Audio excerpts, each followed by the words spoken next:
नमस्कार मित्रांनो, आजच्या कथेचं नाव आहे ती काळ रात्र. कथेचे लेखक आहेत अभिषेक शेलार. कथेला आता सुरुवात करू.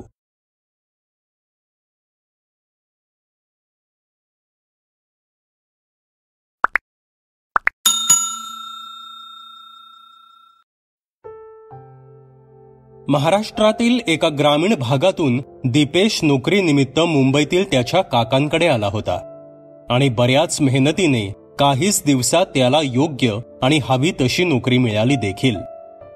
मध्ये काही काळ गेला आणि ह्याच दरम्यान दीप्ती नावाच्या एका मुलीशी त्याची मैत्री झाली. मैत्रीचं रूपांतर प्रेमात झालं आणि कालांतरानं त्यांचं लग्न सुद्धा झालं. लग्नानंतर मुंबईतील एका सोसायटीत भाड्याने खोली घेऊन ते राहू लागले. त्या सोसायटीतील सर्वजण अगदी एका कुटुंबाप्रमाणेच राहत होते. काही दिवसांनी त्याच इमारतीत राहणाऱ्या सचिन नावाच्या व्यक्तीशी दीपेशची छान मैत्री जमली. सचिनची पत्नी म्हणजेच सरिताही अगदी मन मिळाऊ आणि सोसायटीच्या प्रत्येक कार्यक्रमात हिरिरीने सहभाग घेणारी अशी होती. सर्व काही अगदी सुरळीत सुरू होतं. पण अचानक एके दिवशी त्या सोसायटीमध्ये खूप धक्कादायक घटना घडली. कसे कोण जाणे, पण सचिनची पत्नी सरिताने स्वतःला राहत्या घरात पेटवून घेऊन आत्महत्या केली. ह्या भयंकर प्रकाराने सर्व सोसायटीच खूप मोठ्या मानसिक धक्क्यात गेली होती. सर्व काही व्यवस्थित सुरू असताना सरितानं असं का करावं, सगळे ह्याच विचारात होते. पण तिच्या आत्महत्येचं नेमकं कारण अस्पष्टच राहिलं. मध्ये असेच काही दिवस गेले. कालांतराने सर्व सोसायटी हळूहळू त्या धक्क्यातून सावरू लागली. ती शनिवारची रात्र होती. त्या रात्री दीपेश घरी एकटाच होता. अचानक दीपेशला झोपेत काही विचित्र चित्रे दिसू लागली. त्याला दिसलं की सरिताचे म्हणजेच त्याचा मित्र सचिनच्या बायकोचे संपूर्ण शरीर आगीने पोळून निघाले आहे आणि अचानक त्याला भयंकर रूपातील सरिता नजरेस पडली. तिच्या भयंकर दिसणाऱ्या चेहऱ्याच्या विचित्र हालचाली होत होत्या. जणू काही ती कळवळून त्याला काहीतरी सांगायचा प्रयत्न करत होती. आणि अचानक दीपेशला खडबडून जाग आली. दीपेश उठला तेव्हा तो घामाने डबडबला होता. त्याचा श्वासोश्वास जोर जोराने सुरू होता. इतक्या दिवसांनंतर हे इतकं भयंकर स्वप्न का पडावं, आणि ते सुद्धा माझ्या मित्राच्या बायकोचं, सरिताचं, आणि सरिता काय सांगायचा प्रयत्न करत होती, असे अनेक प्रश्न दीपेशच्या पुढ्यात उभे राहिले. इतक्यात दारावरची बेल वाजली. दीप्ती सकाळीच माहेरून घरी आली होती. दीप्तीला बघून दीपेशला हायसं वाटलं, पण त्या स्वप्नाबद्दल त्यानं दीप्तीशी बोलणं टाळलं. आज त्या भयंकर घटनेला 2 महिने उलटून गेले होते. दीपेश आणि दीप्ती बरीच मेहनत करून त्यांच्या संसाराचा गाडा हाकत होते. आता त्यांचा संसार स्थिरावला होता. ते सध्या भाड्याच्या घरात राहत होते. पण आता त्यांनी ठरवलं होतं की मुंबईत छोटे का होईना, जुने का होईना, पण स्वतःचं घर घ्यायचं. तसे काही दिवसांपूर्वी दीपेशने त्याचा मित्र सचिनच्या सुद्धा कानावर ही गोष्ट घातली होती. एके दिवशी दीपेश असाच ऑफिसमध्ये काम करत होता आणि इतक्यात त्याचा फोन वाजला. हॅलो, हा बोल सचिन. ऑफिसमध्ये बसून एका हाताने लॅपटॉपवर काम करत तर दुसऱ्या हाताने मोबाईल सावरतच दीपेश म्हणाला. अरे दीपेश, कामात व्यस्त आहेस का? सचिनने त्याला विचारलं. नाही रे, काही अर्जंट काम नाही करते मी, बोल ना, दीपेश त्याला म्हणाला. तुला उद्या थोडा मोकळा वेळ आहे का? सचिनने पुन्हा विचारलं. हो, उद्या तसाही रविवारच आहे. पण का रे, तू असं का विचारतोयस? काही काम आहे का? दीपेशने कपाळावर आठ्या आणतच विचारलं. तू मला 2-3 महिन्यांपूर्वी म्हणालेलास ना की तुला मुंबईत स्वतःचा फ्लॅट घ्यायचाय, सचिन म्हणाला. हो, त्यासाठी मी मागे 1-2 ठिकाणी गेलो सुद्धा होतो, पण ते फ्लॅट्स माझ्या बजेटच्या बाहेर होते. तुझ्या ओळखीत आहे का कुठला फ्लॅट? आजूबाजूला ऑफिसमधील सहकारी असल्याने काहीशा दबक्या आवाजातच दीपेशनं विचारलं. अरे भावा, म्हणूनच तर मी तुला फोन केला ना. माझ्या बाबांचे एक मित्र आहेत. त्यांचा अंधेरीला एक फ्लॅट आहे, 1 रूम किचन. त्यांना तो फ्लॅट लवकरात लवकर विकायचा आहे. आता ते माझ्या ओळखीचेच आहेत म्हटल्यावर तुला इतर कसलीही चिंता करण्याची गरज नाही. तू फक्त तुझा निर्णय सांग, इतकं बोलून सचिन थांबला. हो, अरे का नाही? तसेही माझं आणि दीप्तीचं स्वप्नच आहे की मुंबईसारख्या मायानगरीत आमचं स्वतःचं हक्काचं असं एक घर असावं. आणि त्यात आता तू म्हणतोयस तो फ्लॅट तुझ्या ओळखीतलाच आहे म्हटल्यावर काही टेन्शनच नाही, सहमती दर्शवतच दीपेश म्हणाला. ठीक आहे, मग उद्या जाऊयात का फ्लॅट बघायला? सचिनने विचारलं. हो, चालेल की. मी आत्ता लगेचच दीप्तीला आणि माझ्या काकांना फोन करून याबद्दल विचारतो आणि तुला कन्फर्म सांगतो. ओके, दीपेश म्हणाला. ठीक आहे, मी तुझ्या कॉलची वाट पाहीन, एवढे बोलून सचिनने फोन ठेवला. नोकरीसोबतच सचिन पार्ट टाइम ब्रोकरचं काम देखील करत होता. दीपेशला जेव्हा हे समजलं त्यावेळेसच त्याने सचिनला फ्लॅट घेण्याबाबत विचारलं होतं. पण त्यानंतर काहीच दिवसात घडलेल्या सरिताच्या त्या धक्कादायक प्रकरणामुळे दीपेशने ह्याबद्दल सचिनला पुन्हा काही विचारलं नव्हतं. सचिनला सांगितल्याप्रमाणे दीपेशने ऑफिसमधून कॉल करून दीप्ती आणि त्याच्या काकांशी याबद्दल बोलणं केलं. दीप्तीने लगेच होकार देखील दिला, पण त्याचे काका काही कारणास्तव गावी गेले होते आणि त्यांना पुन्हा मुंबईत परतण्यास जवळजवळ 2 आठवडे लागणार होते. त्यामुळे तुर्तास तरी तू जाऊन ये, मग मी आलो की आपण जाऊन फायनल करूयात, असा सल्ला त्यांनी दीपेशला दिला. अशा प्रकारे त्या दोघांशीही बोलणं केल्यानंतर दीपेशने सचिनला कॉल करून फ्लॅट बघायला जाण्याबद्दल कन्फर्म सांगितलं. ठरल्याप्रमाणे दुसऱ्या दिवशी सकाळी ते तिघेही सचिनच्या कारने त्या ठिकाणी पोचले. सचिनला सांगितल्याप्रमाणे रूमचे मालक म्हणजेच त्याच्या वडिलांचे मित्र पानसरे काका आधीच त्या ठिकाणी येऊन पोचले होते. नमस्कार काका, सचिन म्हणाला. नमस्कार, पानसरे काका म्हणाले. काय म्हणता काका, कसे आहात? सचिनने विचारलं. अरे मी अगदी मस्त, तुझं कसं चालू आहे आणि घरी सर्व कसे आहेत? पानसरे काकांनी विचारलं. हो, आई बाबा दोघेही बरे आहेत आणि माझंही सर्व व्यवस्थित सुरू आहे. बाय द वे, हा माझा मित्र दीपेश आणि ही त्याची पत्नी दीप्ती. सचिनने दीपेश आणि दीप्तीची पानसरे काकांशी ओळख करून दिली. नमस्कार काका, दीपेश म्हणाला. नमस्कार. सचिनने मला तुझ्याबद्दल आधीच सर्व सांगितलं आहे.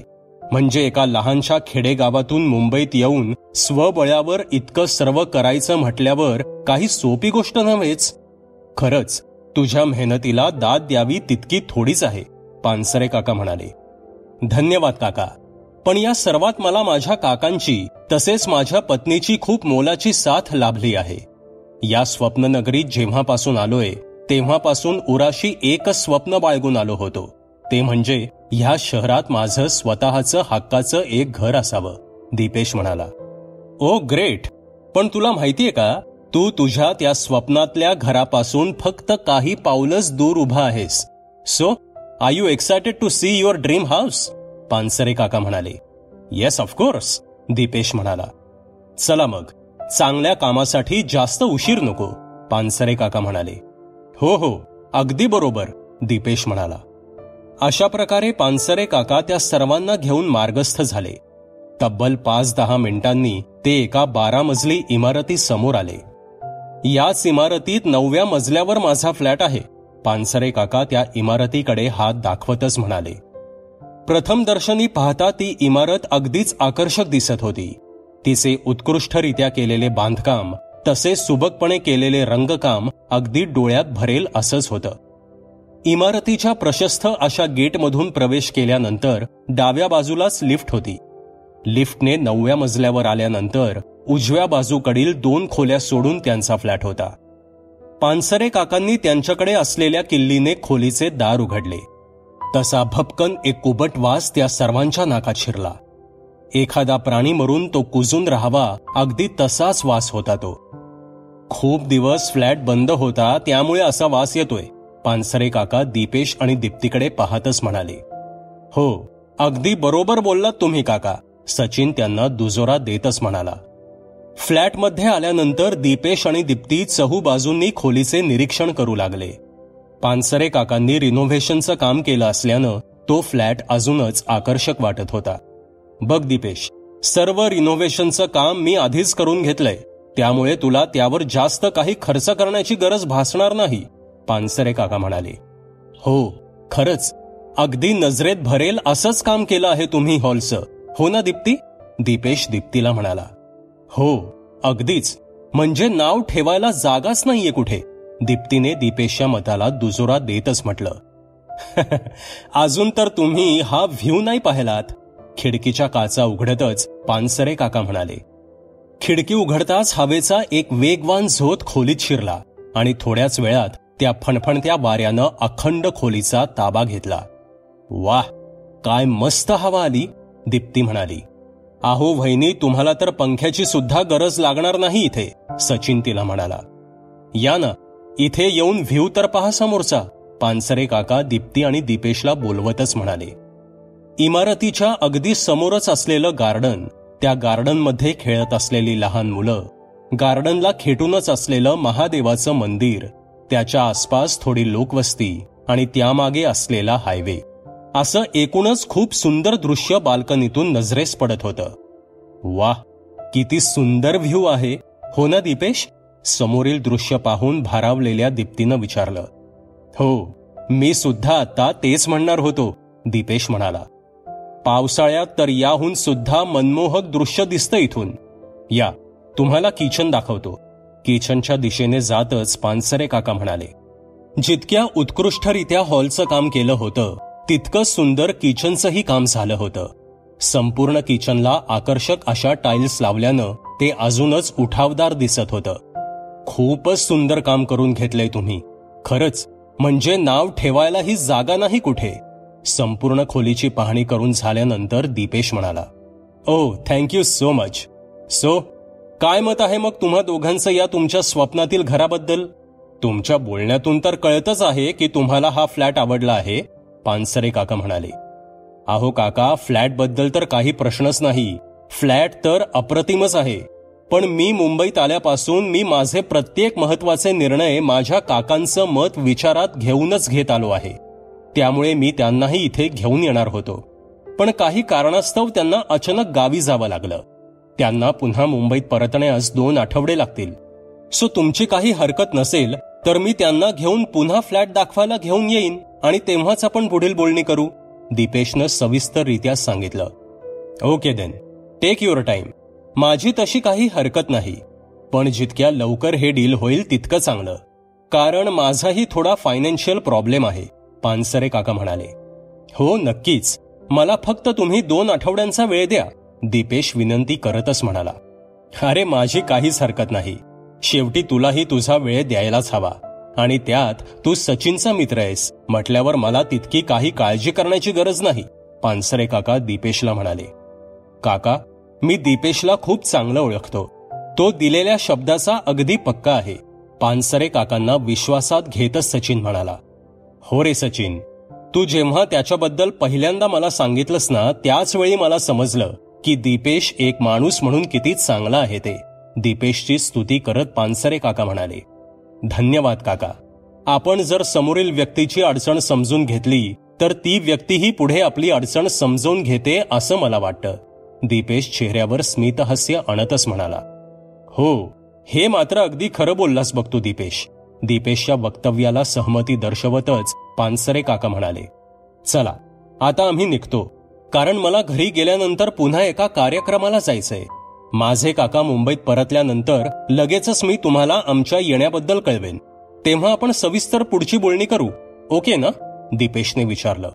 हो, no problem, I will wait for your call, काका म्हणाले, आणि ते सर्व काकांचा निरोप घेऊन घरी जाण्यास मार्गस्थ झाले. अशा प्रकारे दीपेश आणि दीप्तीने त्यांच्या स्वप्नातील घराच्या दिशेनं पहिलं पाऊल टाकलं होतं. एकीकडे दीपेशच्या आयुष्यात सकारात्मक बदल घडत असताना दुसरीकडे मात्र सचिनच्या आयुष्यात नियतीने पुन्हा एकदा तिचा क्रूर डाव खेळण्यास सुरुवात केली होती. कारण त्याच रात्री सचिनची आई म्हणजेच शकुंतलाबाईंना कमरेचा त्रास असल्यानं त्या बेडवर झोपल्या होत्या, तर सचिन आणि त्याचे वडील म्हणजेच प्रतापराव खाली झोपले होते. दिवसभराच्या थकव्यानं काही क्षणातच सचिनला गाढ झोप लागली होती. काही तास उलटले असतील. अचानक शकुंतलाबाईंना जाग आली. त्याच वेळेस त्यांना खूप तहान लागली होती. घड्याळात पाहिलं असता मध्यरात्रीचे 3 वाजून गेले होते. उन्हाळ्याचे दिवस असल्यानं त्यांनी खिडक्या उघड्याच ठेवल्या होत्या. पण आज खिडकीतून हवेची साधी झुळूकही येत नव्हती. सचिन आणि प्रतापरावांची झोपमोड होऊ नये म्हणून त्यांनी लाईट लावण्याची तसदी घेतली नाही. सर्वत्र भयान शांतता पसरली होती. दुरूनच कुठून तरी कुत्र्यांच्या भेसूर रडण्याचा आवाज त्या शांततेचा भंग करत होता. काहीशा चाचपडतच त्या बेडवरून खाली उतरल्या आणि त्या मिट्ट अंधारातून वाट काढत किचनच्या दिशेनं चालू लागल्या.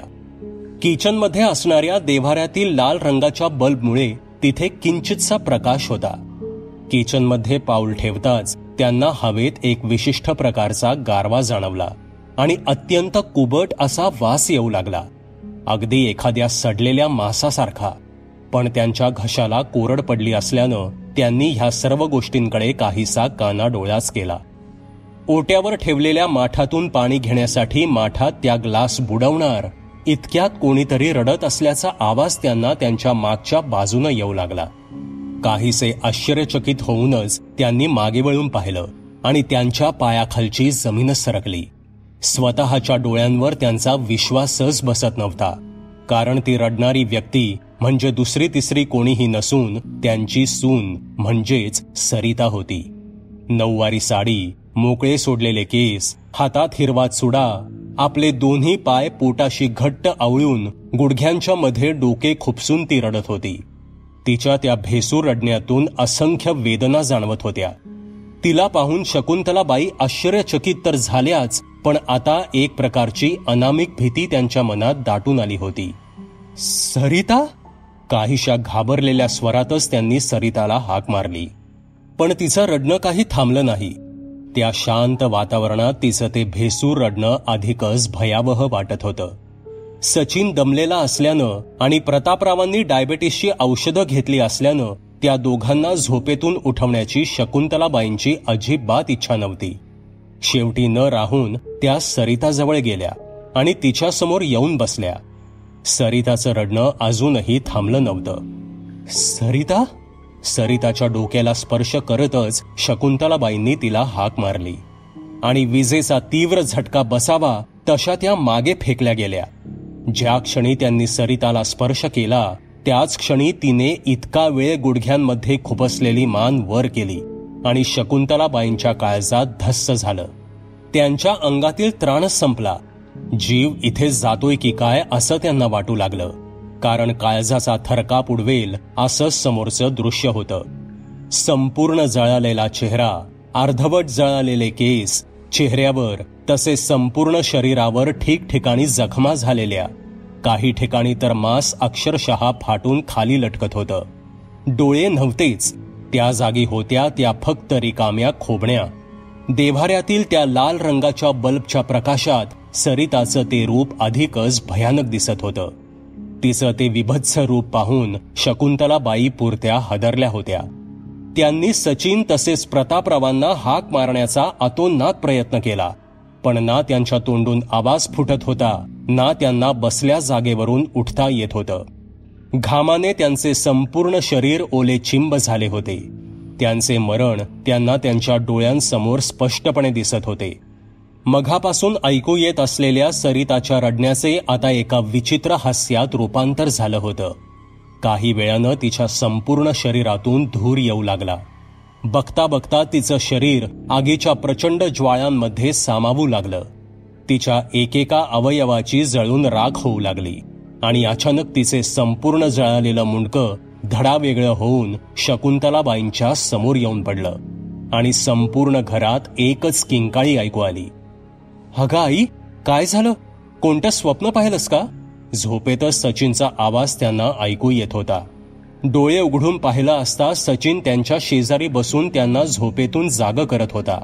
म्हणजे आतापर्यंत जो थरारक प्रसंग त्यांच्यासोबत घडला होता ते केवळ एक स्वप्न होतं. काळजाचा थरकाप उडवेल असं स्वप्न. एखाद्याचे शरीरच काय तर आत्माही कापून उठेल असंच ते स्वप्न होतं. त्या स्वप्नाने शकुंतलाबाई मात्र संपूर्णतः हादरून गेल्या होत्या. त्यांच्या घशाला कोरड पडली होती. हृदयाच्या ठोक्यांचा वेगही वाढला होता. भीतीने सर्वांगाला घाम सुटला होता. अगं शकुंतला, काहीतरी बोल. एवढं कोणतं भयानक स्वप्न पाहिलंस तू? प्रतापराव उद्गारले. शकुंतलाबाईंच्या चेहऱ्यावरील भीती ते दोघेही स्पष्टपणे पाहू शकत होते. हे घे आई, पाणी घे, म्हणजे थोडं बरं वाटेल तुला. पाण्याचा ग्लास त्यांच्या हातात देतच सचिन म्हणाला. ती ती ती ती इथेच आहे. ती मेली नाहीये, आपल्यातच आहे ती. मुक्ती नाही मिळालीये तिला. अत्यंत घाबरलेल्या स्वरात आणि काहीशा थरथरतच शकुंतलाबाई म्हणाल्या. अगं आई, कोण ती? कोणाबद्दल बोलतीयस तू? प्रश्नार्थक नजरेने सचिननं विचारलं.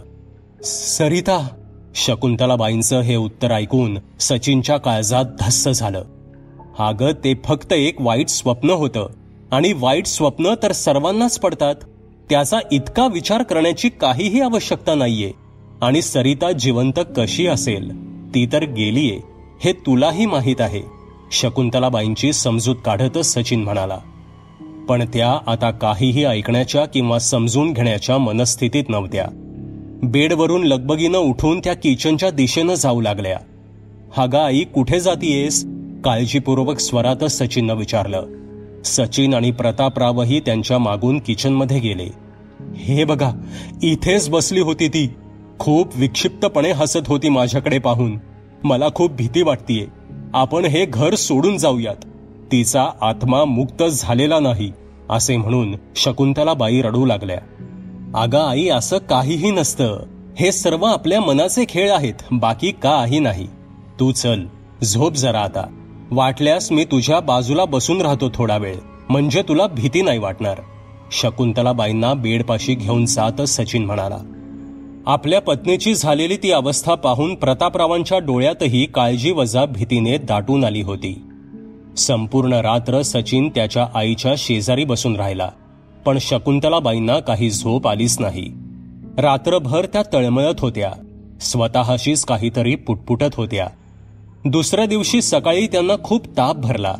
अशक्तपणामुळे धड चालण्याचीही ताकद त्यांच्यात नव्हती. त्यामुळे सचिनने त्यांच्या फॅमिली डॉक्टरांना फोन करून घरीच बोलवून घेतलं. डॉक्टरांनी त्यांना तपासून काही औषधं लिहून दिली, पण त्या औषधांचा तसूभरही परिणाम त्यांच्यावर झाला नाही. त्याच रात्री त्यांची तब्येत अधिकच खालावली. ताप, उलट्या, चक्कर तसेच संपूर्ण अंगाची आग होणे अशा एक ना अनेक व्याधींनी शकुंतलाबाईंना अगदी जखडून टाकलं. त्यामुळे त्याच रात्री सचिनने त्यांना जवळच्याच एका हॉस्पिटलमध्ये दाखल केलं. हॉस्पिटलमध्ये दाखल केल्यानंतर लागलीच डॉक्टरांनी त्यांना तपासलं. त्यांच्या शरीरात खूपच अशक्तपणा आला असल्यानं त्यांना सलाईन लावण्यात आलं. रात्री ठीक 9 वाजता हॉस्पिटलच्या कर्मचाऱ्याने जेवणाचे ताट शकुंतलाबाईंच्या पुढ्यात आणून ठेवलं. पण ताप तसेच तोंडाला चव नसल्यानं त्यांना जेवण्याची अजिबात इच्छा होत नव्हती. पण पुन्हा औषधं घ्यायची असल्यानं सचिन आणि प्रतापरावांनी काहीशी जबरदस्ती करतच त्यांना जेवण्यास भाग पाडलं. शकुंतलाबाईंना ज्या वॉर्डमध्ये ऍडमिट केलं होतं तो केवळ 3 बेड्सचा एक छोटासा वॉर्ड होता. जेवता जेवता शकुंतलाबाईंचं लक्ष त्यांच्या समोरील बेडवर असलेल्या वृद्ध महिलेकडे गेलं. पांढरे फटक मोकळे सोडलेले केस, सावळा रंग, संपूर्ण शरीरावर पडलेल्या सुरकुत्या, अंगावर मळकट पांढऱ्या रंगाची मॅक्सी, डोळ्यातील बुबुळं अगदी बारीक, एखाद्या हडळीप्रमाणेच तिचं रूप होतं. भिंतीला डोके टेकून ती एकटक शकुंतलाबाईंकडे पाहत होती. तिची ती भेदक नजर पाहून शकुंतलाबाईंच्या काळजात सर्र झालं. तिच्याकडे कानाडोळा करतच त्या जेवू लागल्या. त्या जेवल्यामुळे सचिन आणि प्रतापरावांनाही थोडंसं हायसं वाटलं. त्या दोघांनीही मग थोडं थोडं जेवून घेतलं. रात्री पेशंटसोबत थांबण्यास एकाच व्यक्तीला परवानगी असल्यानं सचिनने आईसोबत थांबण्याचा निर्णय घेतला आणि प्रतापरावांना घरी जाण्यास सांगितलं. मध्यरात्रीचे साधारण 2:30 वाजले असतील. एका बेडवर शकुंतलाबाई तर मधल्या रिकाम्या बेडवर सचिन झोपला होता. अचानक कसल्याशा आवाजानं शकुंतलाबाईंना जाग आली. कोणीतरी जोर जोरात श्वासोश्वास करत असल्याचा तो आवाज होता. नीट ऐकला असता तो आवाज सचिनच्या शेजारील बेडवर झोपलेल्या त्या वृद्ध महिलेचा असल्याचा त्यांच्या लक्षात आलं. त्यांनी पुन्हा झोपण्याचा खूप प्रयत्न केला, पण त्या आवाजानं त्यांना काही केल्यास झोप लागत नव्हती. त्यांनी सचिनला जाग करण्याचा खूप प्रयत्न केला, पण तो गाढ झोपला होता. शेवटी नाईलाजानं त्यांनाच बेडवरून उठावं लागलं. अलगदच त्या बेडवरून खाली उतरल्या. संपूर्ण हॉस्पिटलमध्ये स्मशान शांतता पसरली होती, पण त्या वृद्ध महिलेचा तो श्वासोश्वासाचा आवाज त्या शांततेचा भंग करत होता. वातावरण अधिकच गहन बनत चाललं होतं. मिट्ट काळोखात चंद्राचा येत असलेला मंद प्रकाश तितकाच काय ते प्रकाशाचं अस्तित्व. हळूहळू पावले टाकत शकुंतलाबाई त्या वृद्ध महिलेच्या दिशेनं जात होत्या. एखाद्या प्रेताला झाकून ठेवावं अशा प्रकारे डोक्यापासून ते पायापर्यंत तिनं चादर ओढून घेतली होती. शकुंतलाबाईंनी प्रथम हाताने थोपटून तिला जाग करण्याचा प्रयत्न केला, पण त्यांचा तो प्रयत्न असफल ठरला. शेवटी नाईलाजाने त्यांनी तिची चादर जोरातच खेचून तिच्या अंगावरून बाजूला केली आणि समोरील ते दृश्य पाहून त्यांची बोबडीच वळली. काळीज पिळवटून टाकेल असंच ते दृश्य होतं. चेहऱ्यापासून संपूर्ण शरीरभर पसरलेले किडे तिच्या एकेका अवयवाला पोखरून काढत होते. तोंड आणि डोळे उघडेच होते. तिच्या चेहऱ्यावर एक प्रकारचं विभत्स असं हास्य दिसत होतं. ते भयंकर दृश्य पाहून शकुंतलाबाईंच्या काळजात धस्स झालं. जीव इथेच जातोय की काय असंच त्यांना वाटू लागलं. शरीरातील सारं बळ एकवटून जोर जोरात किंचाळत त्या वॉर्ड बाहेर पळू लागल्या. धावता धावता समोरून येणाऱ्या एका नर्सवर त्या जोरात आदळल्या. अहो, काय झालं तुम्हाला? इतक्या घाबरलेल्या का दिसताय तुम्ही? नर्सने विचारलं. तिथे आमच्या वॉर्डमध्ये ती म्हातारी, धापा टाकतच शकुंतलाबाई सांगत होत्या. अहो, कोण म्हातारी? कोणाबद्दल बोलताय तुम्ही? मला काहीच कळत नाहीये. तुम्ही आधी शांत व्हा पाहू, नर्सने त्यांना थोडं शांत करतच म्हटलं. इतक्यात सचिन सुद्धा धावतच तिथे पोचला. अगं आई, काय झालं तुला? सचिनने घाबरतच विचारलं. एव्हाना हॉस्पिटलचा बराचसा स्टाफ तसेच पेशंट सोबत असलेली लोक तिथे जमा झाली होती. सचिन, बरं झालं तू आलास. तू सुद्धा पाहिलंस ना त्या म्हातारीला? अरे, मी केव्हापासून हिला तेच सांगण्याचा प्रयत्न करतीये. कोण म्हातारी? कोणाबद्दल बोलतीयस तू आई? शकुंतलाबाईंचं वाक्य अर्ध्यावरच तोडत सचिननं विचारलं.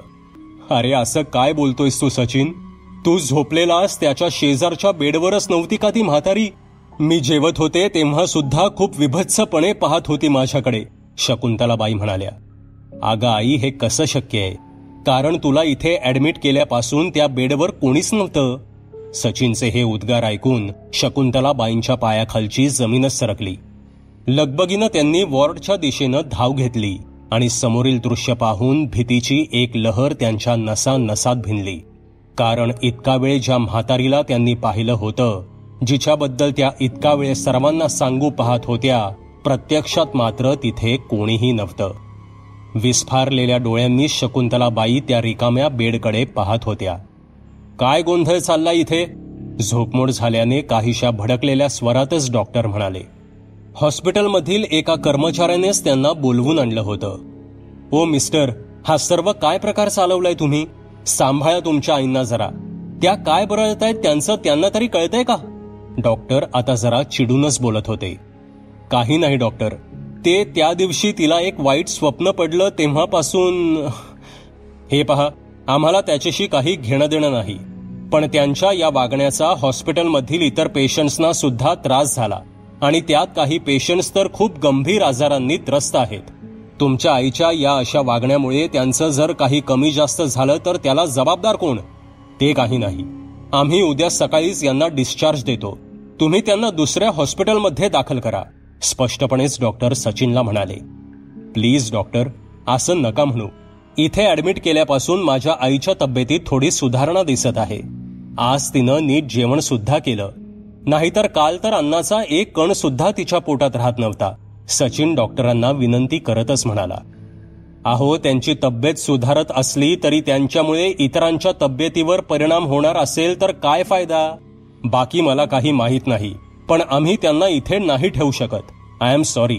इतके बोलून डॉक्टर तिथून तडकाफडकी निघून गेले. चार चौघात आपल्या आईचं असं हसू झाल्यानं सचिनला खूप वाईट वाटत होतं. डॉक्टरांनी सांगितल्याप्रमाणेच दुसऱ्या दिवशी सकाळीच शकुंतलाबाईंना डिस्चार्ज देण्यात आला. घरी आल्यानंतर पुन्हा त्यांची तब्येत हळूहळू खालावू लागली.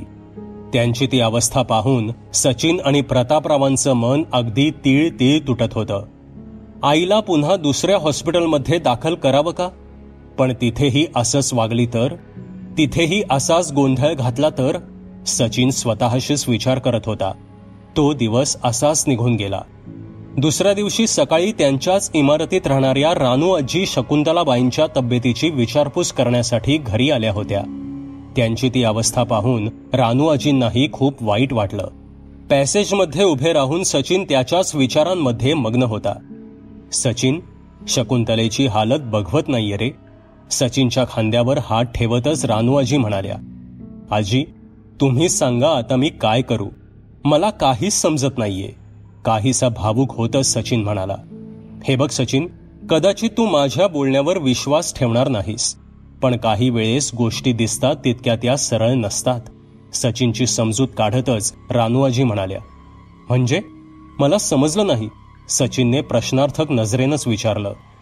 मला मान्य आहे आता आपण 21व्या शतकात आहोत, पण आजही काही गोष्टी अशा आहेत ज्या अजूनही विज्ञानाच्या पलीकडे आहेत. ज्याप्रमाणे आपल्या भोवती सकारात्मक ऊर्जा आहेत, त्याचप्रमाणे नकारात्मक ऊर्जांचाही वास आहे. तुम्हाला नेमकं काय म्हणायचंय आजी? रानू आजींचं बोलणं अर्ध्यावरच तोडत सचिननं विचारलं. म्हणजे तुझ्या आईसोबत जे काही घडत आहे ते सध्या तरी नॉर्मल नाहीये असं मला वाटतंय. कारण असाच काहीसा प्रकार काही वर्षांपूर्वी माझ्या बहिणीसोबत घडला होता.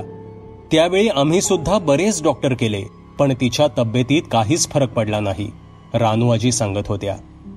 मग तुम्ही काय केलं? सचिननं विचारलं. आमच्या गावापासून साधारणतः 5 किलोमीटर दूर कणकपूर नावाचं एक गाव आहे. त्या गावात वासुंधरानाथ म्हणून एक खूप मोठे सिद्ध पुरुष आहेत. त्यांच्या मठात खूप दूरवरून लोक येतात आणि तेही त्यांच्या सर्व भक्तांच्या समस्यांचे अगदी व्यवस्थित निराकरण करतात. माझ्या बहिणीला आम्ही त्यांच्याकडेच घेऊन गेलो होतो. तेव्हा त्यांनी मठात एक छोटीशी पूजा घातली. त्यानंतर तिच्या तब्येतीत खूप फरक पडला. हे बघ, शकुंतला माझी खूप जवळची मैत्रीण आहे आणि तू सुद्धा माझ्या मुलासारखा आहेस. त्यामुळे मी फक्त तुला मार्ग दाखवला, पण शेवटी निर्णय तुझा आहे. इतके बोलून रानू आजी थांबल्या. सचिन, आपण इतके उपाय केले पण काही फरक पडला नाही. आता विचार करण्यात वेळ घालवण्यापेक्षा आपण हा उपाय करून पाहावा असं मला वाटतं. इतका वेळ शांतपणे उभे राहून सर्व ऐकत असलेले प्रतापराव म्हणाले. खरं तर माझा या सर्व गोष्टींवर विश्वास नाहीये, पण आईसाठी मी आता काहीही करायला तयार आहे. आपण आज रात्रीच निघू. सुट्टीबद्दल मी बॉसशी बोलून घेतो. खूप वेळ विचार केल्यानंतर मनाशी पक्का निर्धार करतच सचिन म्हणाला. ठरल्याप्रमाणे सचिन त्याच रात्री कारने त्याच्या आईवडिलांना घेऊन कणकपूरकडे जाण्यास निघाला. तिथे पोचण्यास त्यांना तब्बल 6-7 तास लागणार होते. दीपेश, दीप्ती तसेच सोसायटीतील बरेच सदस्य त्यांना सोडण्यास इमारतीच्या खाली आले होते. सर्वांचा निरोप घेऊन तिथून निघण्यास सचिनला रात्रीचे 11:30 वाजले. त्या तिघांना निरोप देऊन दीपेश आणि दीप्ती घरी आले आणि थोडी कामे आटपून झोपी गेले. पण आजची ही रात्र सचिन आणि दीपेशच्या आयुष्यातील एक काळ रात्र ठरणार होती, याची पुसटशीही कल्पना त्या दोघांनाही नव्हती. रात्री झोपेत असताना अचानक दीपेशला जाग आली. त्याने घड्याळात पाहिलं तेव्हा बरोबर 1:30 वाजला होता. आजूबाजूला पाहता पाहता त्याची नजर घराच्या मुख्य दरवाजाच्या खालच्या फटीवर स्थिरावली. दरवाजाखाली असलेल्या फटीतून त्याला बाहेरील बाजूस लख्ख प्रकाश दिसत होता. त्याला थोडं आश्चर्यच वाटलं. इतक्या रात्री हा लख्ख प्रकाश कुठून येत असावा हे पाहण्यासाठी तो बेडवरून उठला आणि अलगदच त्याने दरवाजा उघडला आणि पाहतो तर काय, संपूर्ण पॅसेजमध्ये पांढरा फट्ट धूर पसरला होता. दीपेश काहीसा बुचकळ्यातच पडला. इतका धूर नक्की कुठून येतोय हे पाहण्यासाठी तो त्या धुरातून वाट काढत चालू लागला. थोडं पुढे आल्यानंतर त्याच्या लक्षात आलं की तो धूर वरच्या मजल्यांवरून येत आहे. तो तसाच जिन्यांवरून वरच्या दिशेनं चालू लागला.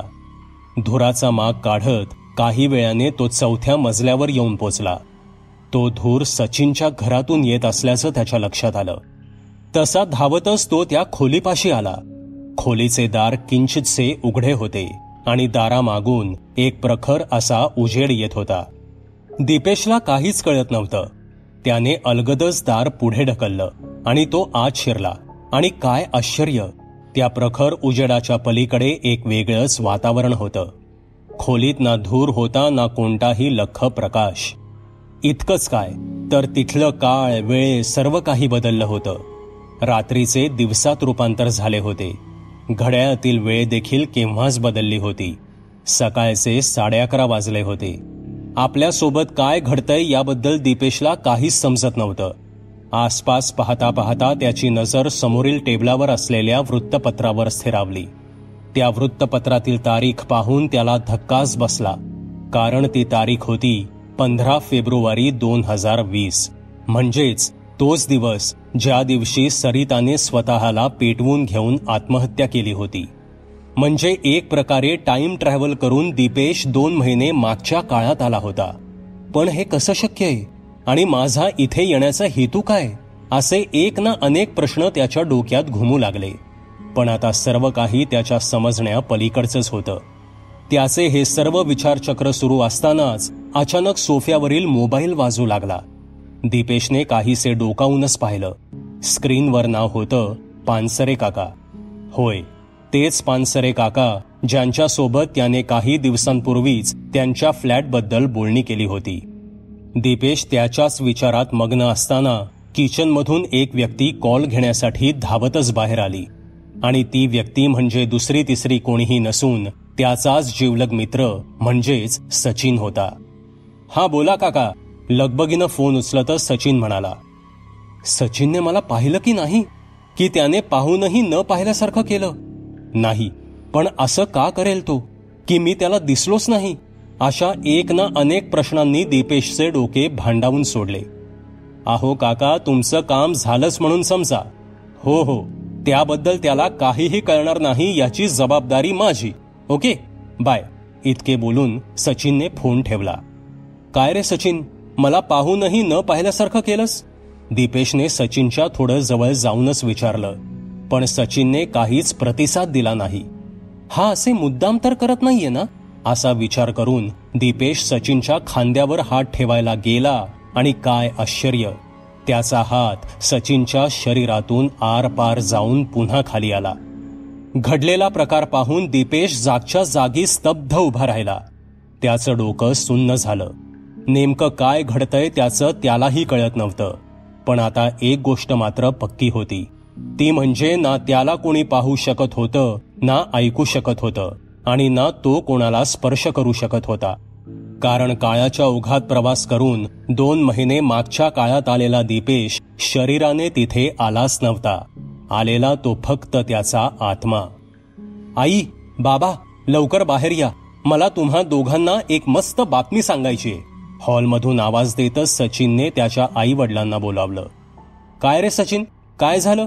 किचनमधून लगबगीने बाहेर येतच शकुंतलाबाई म्हणाल्या. त्यांच्या पाठोपाठ प्रतापरावही तिथे आले. हे बघा, आत्ता मी काय सांगतोय ते नीट लक्षपूर्वक ऐका.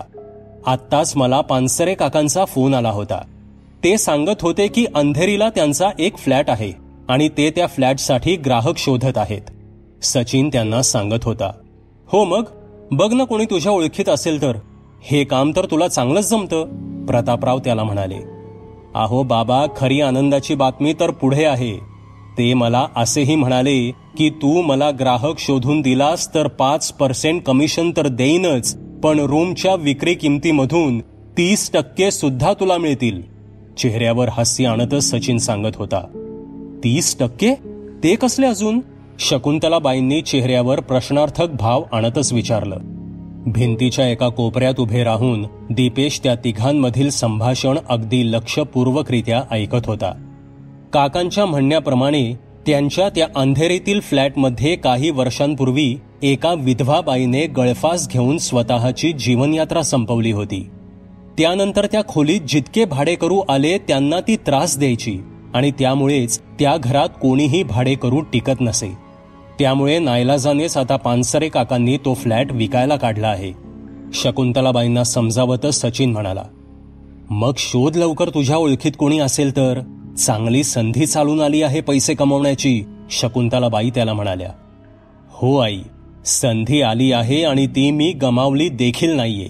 चेहऱ्यावर एक क्रूर हास्य आणतच सचिन म्हणाला. म्हणजे तुझ्या ओळखीत आहे का कोणी? कोण आहे रे ती कमनशिबी व्यक्ती? शकुंतलाबाईंनी अगदी उत्साहीपणेच विचारलं.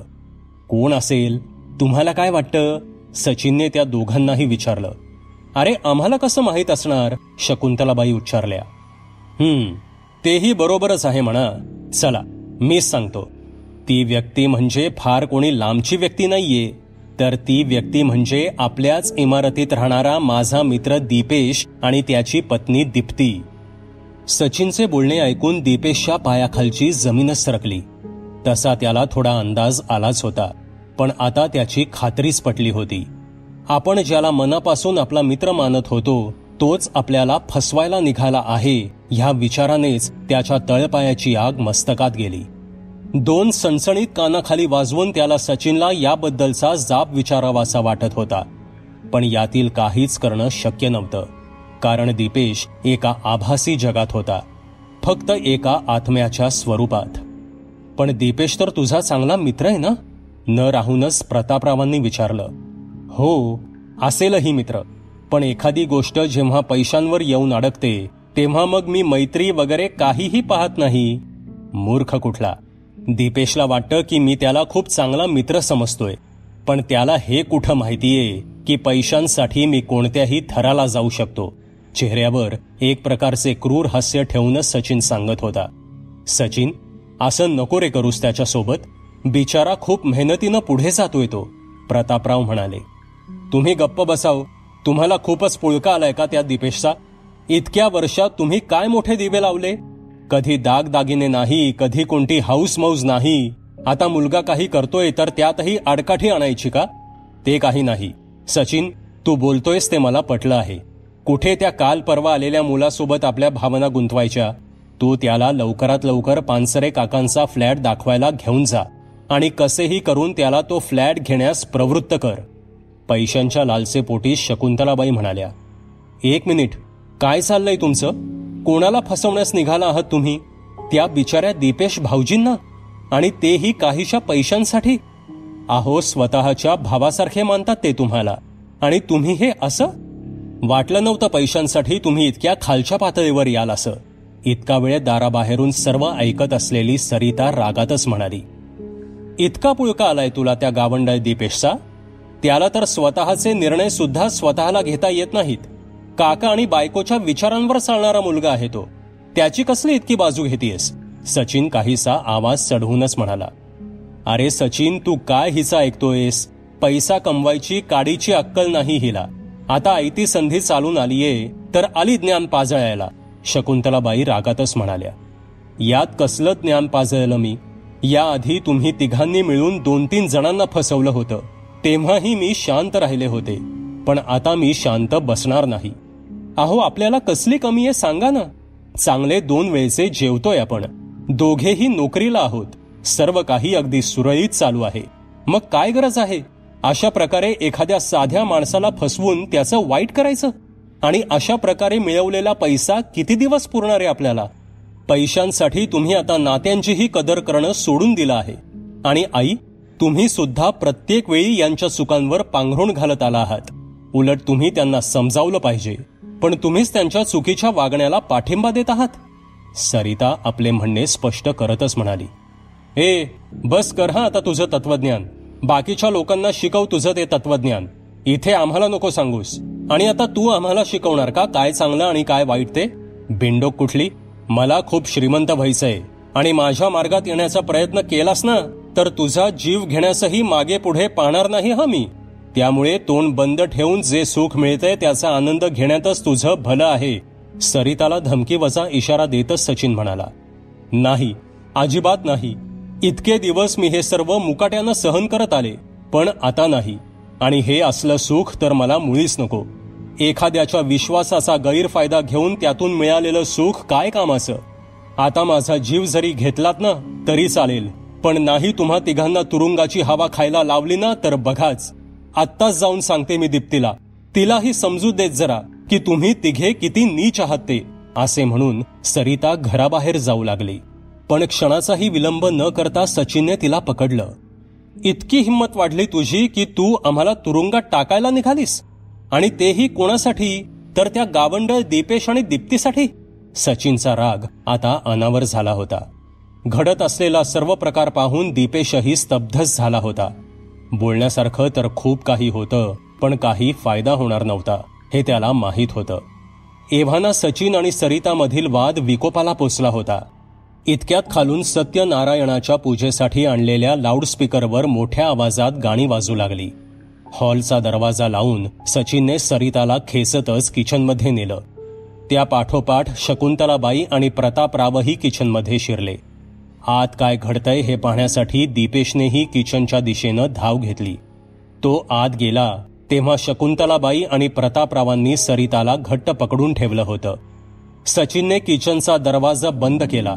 लाऊडस्पीकरच्या आवाजाची तीव्रता हॉलच्या मानाने आता काहीशी कमी वाटत होती. तुला काय वाटलं, इतक्या सहजपणे मी तुला दीप्तीला सर्व काही सांगून देईन का?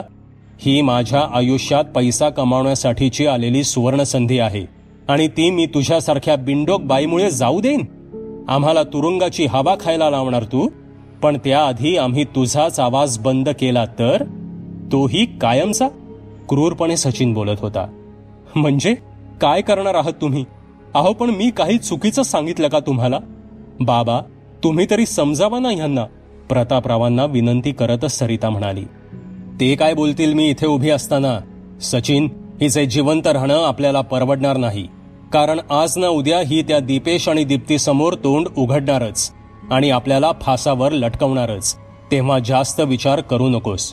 आत्ताच हिचा काय तो सोक्ष मोक्ष लावून टाक, सचिनला चेतावतच शकुंतलाबाई म्हणाल्या.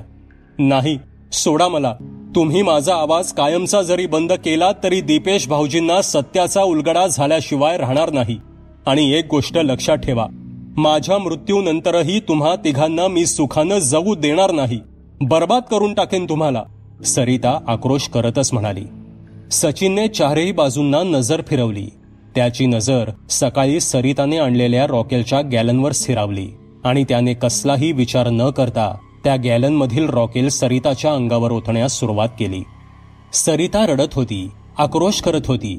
शकुंतलाबाई आणि प्रतापरावांच्या तावडीतून निसटण्याची केविलवाणी धडपड करत होती, पण तिला काहीच हालचाल करता येत नव्हती. घडत असलेला सर्व प्रकार विस्फारलेल्या डोळ्यांनीच दीपेश पाहत होता. त्याला खूप काही करावंसं वाटत होतं, पण घडत असलेलं सर्व हतबल पाहण्या वाचून त्याच्याकडे कोणताही पर्याय नव्हता. रॉकेलचा संपूर्ण कॅन सरिताच्या अंगावर ओतल्यानंतर सचिनने सरिताला जोरात खेचून जमिनीवर एका बाजूस ढकललं आणि क्षणाचाही विलंब न लावता खिशातील लायटर पेटवून सरिताच्या दिशेनं भिरकावलं आणि त्याचबरोबर आगीचा एक भडका उडाला. बघता बघता सरिताचं संपूर्ण शरीर आगीच्या त्या प्रचंड ज्वाळांमध्ये सामावू लागलं. ती रडत होती, किंचाळत होती, आक्रोश करत होती, पण लाऊडस्पीकरच्या आवाजापुढे तिचे ते किंचाळणे कोणालाही ऐकू जाणार नव्हतं. आज तिला वाचवणारं कोणीही नव्हतं, कारण इमारतीतील बहुतांशी लोक खाली पूजेची तयारी करण्यासाठी गेले होते. बघता बघता काहीच क्षणात संपूर्ण किचनमध्ये धुराचं साम्राज्य पसरलं. अगदी तीव्र असा कुबट वास येऊ लागला. सचिनने लागलीच किचनमधील खिडकी बंद करून घेतली, जेणेकरून बाहेर पडणाऱ्या धुराची आणि वासाची तीव्रता कमी होईल. किचनचे दार बाहेर ओढून ते तिघेही लगबगीनं बाहेर गेले. सरिताचा आवाज आता पूर्णतः बंद झाला होता. समोर सरिताचा निपचित पडलेला देह दीपेशला दिसत होता. तिचे संपूर्ण शरीर आगीमुळे पोळून निघालं होतं. भाजल्यामुळे तिचा चेहरा अगदी विद्रूप दिसत होता. ते भयंकर दृश्य पाहून दीपेशचे हातपाय गळून पडले. त्या धक्क्यानं तो थेट जमिनीवरच कोसळला. काळाच्या ओघात 2 महिने मागे येऊनही आपण सरिता वहिनींचे प्राण वाचवू शकलो नाही, याचा त्याला खूप पश्चाताप होत होता. त्याच्या डोळ्यांसमोर सरिताचे प्राण गेले होते, पण हतबलपणे सर्व पाहण्या वाचून त्याच्याकडे कोणता पर्याय देखील नव्हता. सरिताची ती अवस्था पाहून त्याला अश्रू अनावर झाले. वहिनी, मला माफ करा. मी तुम्हाला या नराधमांपासून नाही वाचवू शकलो. सर्व काही माझ्या डोळ्यात देखत घडत होतं, पण मी फक्त बघतच राहिलो. मला माफ करा प्लीज, असे म्हणून दीपेश धुमसून धुमसून रडू लागला. अहो उठा, काय झालं रडायला? दीप्तीचे बोलणे कानी पडताच दीपेशचे डोळे खाडकन उघडले. समोर पाहिलं असता दीप्ती त्याच्या बाजूला बसून त्याला झोपेतून जाग करत होती. स्वप्न, हो, एक भयान स्वप्न. पण त्या स्वप्नाने आज बऱ्याच रहस्यांवर प्रकाश टाकला होता. काय झालं? का रडताय तुम्ही? दीपेशच्या खांद्यावर हात ठेवतच दीप्तीनं विचारलं. पण दीपेश खूपच घाबरलेल्या अवस्थेत दिसत होता. भीतीने त्याच्या श्वासाचा वेग खूप वाढला होता. घामानं त्याचं संपूर्ण शरीर ओलचिंब झालं होतं. त्याची ती अवस्था पाहून दीप्तीने लगेचच बाजूला ठेवलेल्या तांब्यातील पाणी त्याला पिण्यास दिलं. काही क्षणातच त्याने तांब्यातील संपूर्ण पाणी पटापट घशाखाली रिसवलं. काही वेळाने दीपेश थोडा रिलॅक्स झाला. दीप्ती, तिनं आत्महत्या केली नव्हती, तिची हत्या झाली होती. त्या तिघा नराधमांनी मिळून तिला मारलं. काहीशा घाबरलेल्या स्वरातच दीपेश म्हणाला. अहो, काय बोलताय तुम्ही? कोणाबद्दल बोलताय? मला काहीच कळत नाहीये. कपाळावर आठ्या आणतच दीप्तीनं विचारलं. अगं, मी सरिता वहिनींबद्दल बोलतोय. दीपेशचं हे उत्तर ऐकून दीप्तीला धक्काच बसला. काय? पण हे कसं शक्य आहे? दीप्तीनं विचारलं. होय, मी त्या स्वप्नात सर्व काही पाहिलंय, दीपेश म्हणाला. मला नीट सांगा, तुम्ही काय असं पाहिलं त्या स्वप्नात? दीप्तीनं विचारलं. आणि दीपेशने त्या स्वप्नातील घटनाक्रम एक एक करून तिला सांगण्यास सुरुवात केली. ते सर्व ऐकून तिलाही धक्काच बसला. विस्फारलेल्या डोळ्यांनी ती सर्व काही ऐकत होती. सरिताची ती दुःखद गोष्ट ऐकून तिलाही अश्रू अनावर झाले.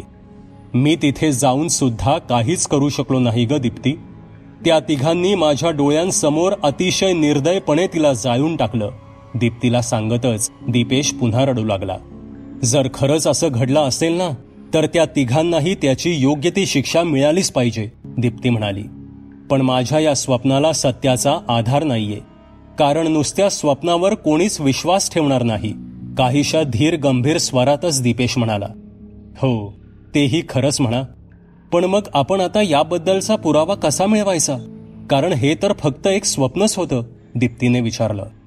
आता एकच व्यक्ती आहे जी या प्रकरणाबद्दल आपल्याला सर्व काही सांगू शकते, काहीसा खोलवर विचार केल्यानंतर दीपेश म्हणाला. कोण आहे ती व्यक्ती? दीप्तीने प्रश्नार्थक नजरेनं विचारलं. ती व्यक्ती म्हणजे सचिनचा सर्वात जवळचा मित्र, म्हणजेच शेजारच्या इमारतीत राहणारा चंदन. त्याला सचिनची सगळी गुपितं माहिती असतात. आता तोच एक मार्ग आहे ज्याने आपण ह्या प्रकरणाच्या तळाशी जाऊ शकतो. मी उद्याच त्याला भेटून त्याला बोलतं करण्याचा प्रयत्न करतो, मनाशी एक दृढ निश्चय करतच दीपेश म्हणाला. आणि अशा प्रकारे सरिताच्या मृत्यूमागील गूढ उकळण्याच्या दिशेनं दीपेशनं अजून एक पाऊल टाकलं. एके ठिकाणी त्या काळरात्रीने स्वप्नांच्या माध्यमातून दीपेशला जागृत केलं होतं, पण दुसरीकडे सचिनच्या मार्गात बऱ्याच अडथळ्यांची मालिका सुरू झाली होती. मध्यरात्रीचे साधारण 3 वाजले असतील. सचिन त्याच्या आईवडिलांना घेऊन कणकपूरच्या दिशेने मार्गक्रमण करत होता, पण वाटेत त्याची कार तब्बल 4 वेळा बंद पडली होती. कशीबशी थोडी डागडुजी करून त्याने ती चालू केली होती, कारण संपूर्ण महामार्गावर त्याला कुठेही गॅरेज दिसलं नव्हतं. सचिनच्या बाजूच्या सीटवर प्रतापराव तर मागच्या सीटवर शकुंतलाबाई बसल्या होत्या. कारमधील एसीच्या थंड हवेमुळे ते दोघेही केव्हाच निद्रेच्या आहारी गेले होते. रस्त्याच्या दुतर्फा घनदाट जंगल पसरलं होतं. रस्त्यावर वाहनांची वर्दळ अगदी तुरळक दिसत होती. मध्ये समोरून एखादा ट्रक किंवा लॉरी येऊन सुसाट वेगानं त्याच्या कारच्या बाजूनं निघून जात होती.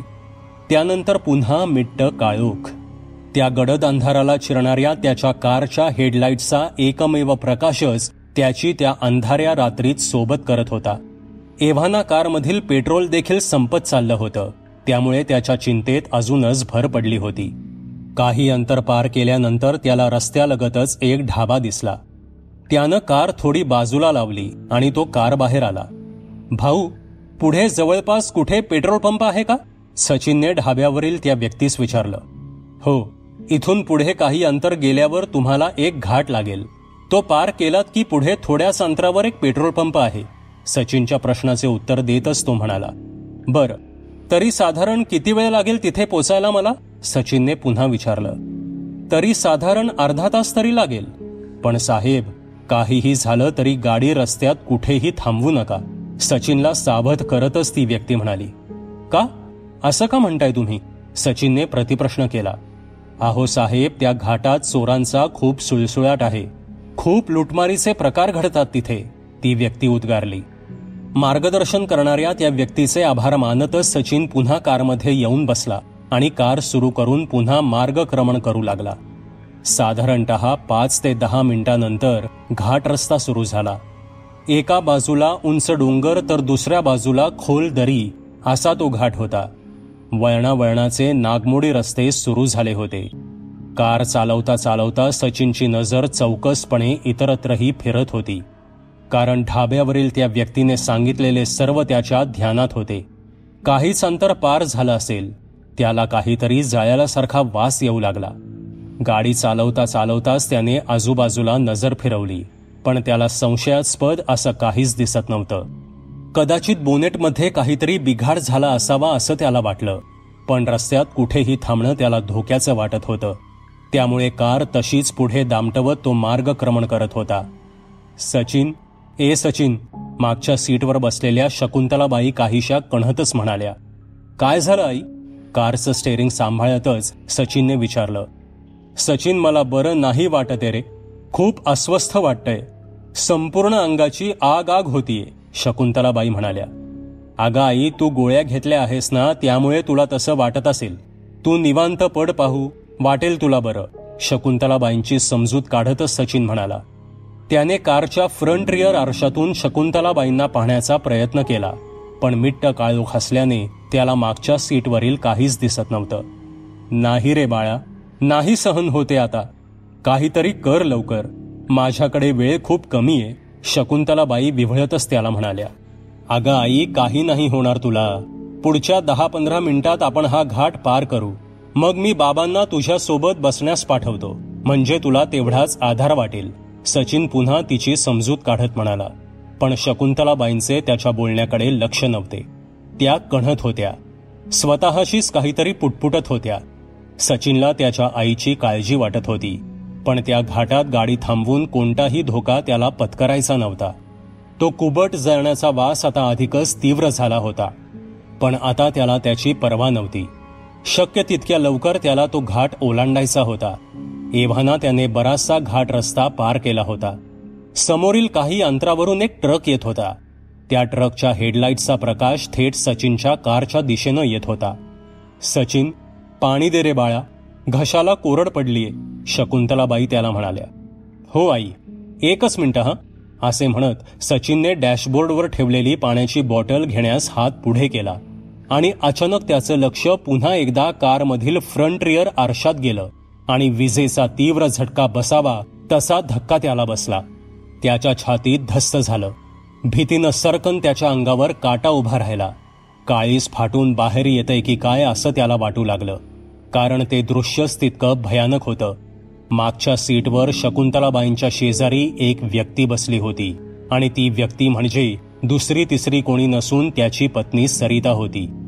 अर्धवट जळालेले मोकळे केस, संपूर्ण भाजून निघालेलं शरीर, डोळे नव्हतेच, होत्या त्या फक्त रिकाम्या खोबण्या. शरीरावर ठिकठिकाणी जखमा झालेल्या, काही ठिकाणी तर त्वचा फाटून लोंबकाळत होती. जबडा देखील तुटून खाली लोंबकाळत होता. तिचे ते भयावह रूप पाहून सचिनला दरदरून घाम फुटला. हातापायांना कंप सुटू लागला.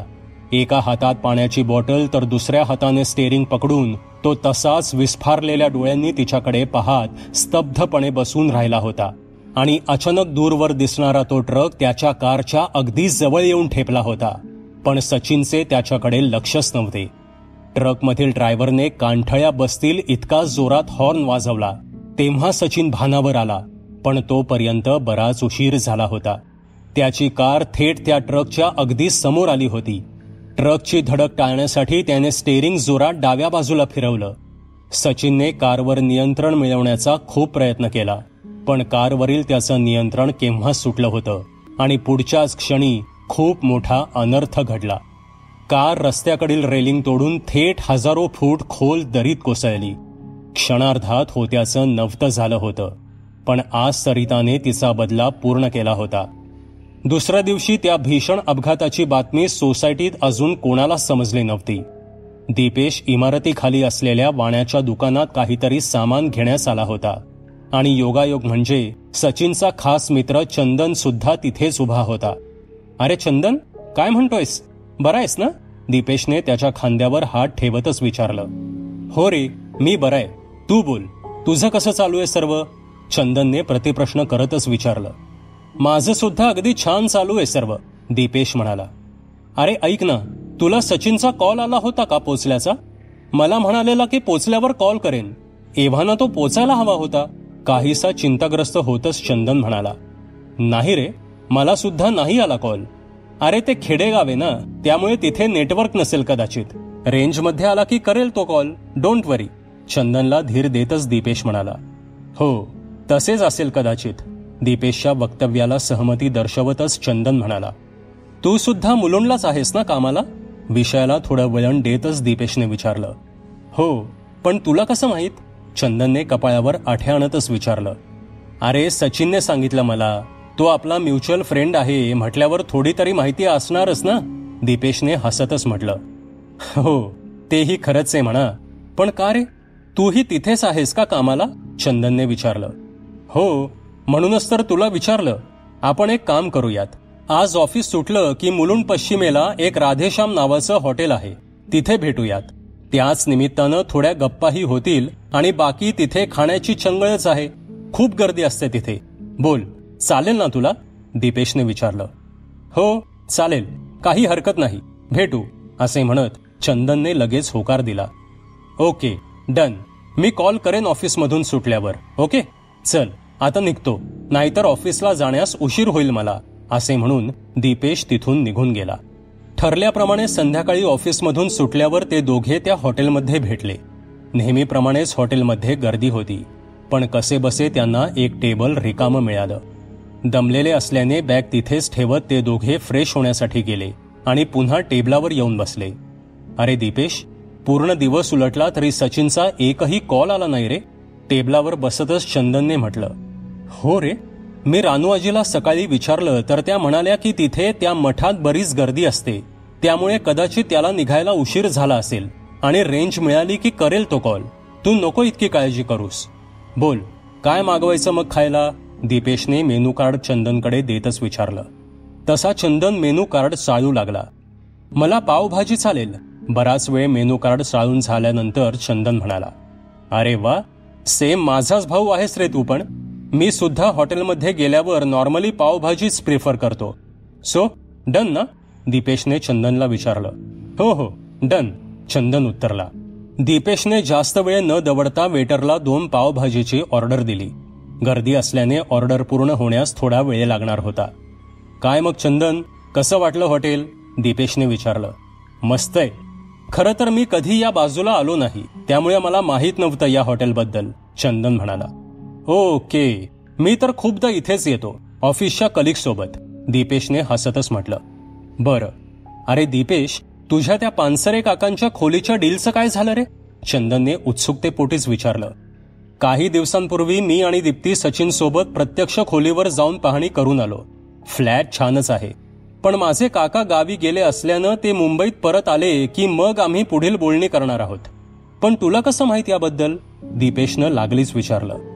मला ते सचिननं सांगितलं. आणि कोण सांगणार? तूच तर म्हणालास ना, आपला म्युच्युअल फ्रेंड आहे म्हटल्यावर थोडं तरी माहीतच असणार ना, सारवासराव करतच चंदन म्हणाला. बस एवढंच सांगितलं की अजून काही सांगितलं? दीपेशने संशयीपणेच विचारलं. नाही रे, इतकंच सांगितलं, चंदन म्हणाला. पण दीपेश त्याच्या उत्तराने समाधानी नव्हता. त्याला कळून चुकलं होतं की चंदन त्याच्यापासून काहीतरी लपवण्याचा प्रयत्न करत आहे. दीपेशने लागलीच त्याच्या बॅगमधून वर्तमानपत्र काढलं आणि तो वाचू लागला. चंदनला मात्र त्याचं हे वागणं काहीच समजलं नव्हतं. अरे तू सकाळी आलेलं वर्तमानपत्र आत्ता वाचतोयस? न राहूनच चंदननं त्याला विचारलं. हो रे, आज मला वाचायला वेळच नाही मिळाला, त्यामुळे म्हटलं जरा वेळ मिळालाच आहे तर जरा वाचून काढूयात, दीपेश म्हणाला. हो बरोबर, चंदनने सहमती दर्शवतच म्हटलं. अरे हे बघ ना, पहिल्याच पानावर कसली भयानक बातमी आलीये. पत्नीची आत्महत्या, तपासानंतर ठरली हत्या. पतीने त्याच्या आई वडिलांसह मिळून केलं हे राक्षसी कृत्य. राहत्या घरातच तिघांनीही मिळून तिला जिवंत जाळलं. चंदनकडे पाहतच दीपेशने वर्तमानपत्रातील ती बातमी त्याला वाचून दाखवली. बाप रे, खूपच भयंकर. आपल्या माणसांवर सुद्धा विश्वास ठेवणं कठीण झालंय सध्या, चंदन म्हणाला. हो ते तर आहेच. पण तुला असं नाही वाटत का की या वर्तमानपत्रातील ही बातमी कोणत्या तरी घटनेशी मिळती जुळती आहे? चंदनचे बोलणे अर्ध्यावरच तोडत दीपेशनं विचारलं. कोणत्या घटनेशी? तू काय बोलतोयस मला काहीच कळत नाहीये, काहीशा दचकलेल्या स्वरातच चंदन म्हणाला. त्याच्या चेहऱ्यावरील ती भीती दीपेशनं अगदी अचूकपणे हेरली होती. वर्तमानपत्रातील ही घटना आणि सरिता वहिनींसोबत घडलेला प्रकार मिळता जुळता वाटत नाहीये तुला? दीपेशने अगदी स्पष्टपणेच विचारलं. क्षणाक्षणाला चंदनच्या गळ्याभोवतीचा संशयाचा फास दीपेश अधिकच घट्ट करू लागला होता. काय बोलतोयस तू? वेडा आहेस का? सचिन का करेल असं? ते सर्वजण सरिता वहिनींवर किती प्रेम करायचे ते तुलाही माहीत आहे. ते का तिला मारतील? चंदन काहीसा थरथरतच म्हणाला. त्याच्या बोलण्यात आता ठामपणा दिसत नव्हता. दीपेश काय विचारू पाहतोय हे त्याच्या केव्हाच लक्षात आलं होतं, पण सर्व समजूनही न समजण्याचं तो नाटक करत होता. भीतीने त्याच्या कपाळावर आता घामाचे थेंब जमू लागले होते. अरे, इतक्या एसी मध्येही तुला घाम येतोय? कसली भीती वाटतेय तुला इतकी? दीपेशनं पुन्हा त्याला टोचतच विचारलं. नाही, तो मला थोडा त्रास आहे, चंदनने घाम पुसतच म्हणलं. कसला त्रास? एसीचा? तुझ्या चेहऱ्यावर एक प्रकारची अनामिक भीती दिसून येते मला. आणि माणूस इतका केव्हा घाबरतो माहितीये? जेव्हा तो खूप मोठं सत्य लपवत असतो. एक असं काळं सत्य जे त्याला कायमचं बर्बाद करेल. आणि तूही असंच काहीतरी लपवतोयस, हो ना? दीपेशने आता चंदनला पूर्णतः त्याच्या जाळ्यात फसवलं होतं. अरे, पण तसं काही घडलंच नाहीये दीपेश, चंदन म्हणाला. आता बऱ्या बोलानं सर्व सांगतोयस की मीच जाऊन सांगू पोलिसांना? सांग, काय घडलं होतं सरिता वहिनींसोबत? सचिनची सगळी काळी कृत्ये तुला माहीत असतात हे मला चांगलंच ठाऊक आहे. चल बोल पटकन, दीपेशनं आवाज चढवतच म्हटलं. हो, सांगतो, सर्व सांगतो, पण तू पोलिसांना काही सांगू नकोस प्लीज, नाहीतर मी सुद्धा त्या सचिन सोबत बर्बाद होईन. दोन्ही हात जोडतच चंदन म्हणाला. नाही सांगत, चल बोल लवकर, दीपेश पुन्हा थोडे रागातच म्हणाला. तसं चंदन सांगू लागला. मी आणि सचिन तसे फार पूर्वीपासूनचे एकमेकांचे चांगले मित्र आहोत. 1-1.5 वर्षापूर्वीच त्याने नोकरीसोबतच ब्रोकरचं कामही सुरू केलं आणि त्यातून त्याला बरेचसे पैसे मिळू लागले. खिशात पैसे खुळखुळू लागल्याने त्याला पैशांची हाव सुटत गेली. कमी वेळात खूप श्रीमंत होण्याचं स्वप्न तो पाहू लागला. काही काळानं त्यानं मलाही ब्रोकरचं काम करण्याबद्दलचा सल्ला दिला. त्यानं मला असं काही आमिष दाखवलं की मी सुद्धा लगेचच त्याबद्दलची माझी संमती दर्शवली आणि त्या क्षणांपासून मी सुद्धा त्याच्या त्या दुष्कृत्यांमध्ये सामील झालो. ते म्हणतात ना की एकदा का माणसाला पैशांची चट लागली की त्याला मग अजूनच हाव सुटते आणि मग त्यासाठी तो कोणालाही फसवण्यास देखील मागे पुढे पाहत नाही. तसंच काहीसं झालं होतं आमच्या बाबतीत. ब्रोकरेजच्या नावाखाली आम्ही सर्रास लोकांना फसवू लागलो होतो. कमी वेळात जास्तीत जास्त श्रीमंत होण्याचे भूतच जणू आमच्या मानेवर स्वार झालं होतं. एकत्र मिळून आम्ही लोकांची फसवणूक करू लागलो. सचिनच्या या दुष्कृत्यांना त्याच्या आईवडिलांनी प्रत्येक वेळी पाठीशी घातलं. त्याची आई म्हणजे शकुंतलाबाई यांनाही पैशांचा खूप हव्यास होता. त्यामुळे सचिनच्या प्रत्येक गुन्ह्यावर त्या पांघरून घालत गेल्या. पण त्याच्या वडिलांना म्हणजेच प्रतापरावांना त्या दोघांचंही वागणं पटत नव्हतं. पण शकुंतलाबाईंसमोर त्यांचं काहीच चालत नसे. त्या प्रतापरावांना एखाद्या कठपुतळीप्रमाणे नाचवत असत. पण या सर्वात सरिताची मात्र कुचंबणा होत असे. सचिनचे आणि त्याच्या आईचे ते हव्यासी वागणे तिलाही आवडत नसे. पण त्यांच्या दबावापुढे ती मूग गिळून गप्पच राहणे पसंत करत असे.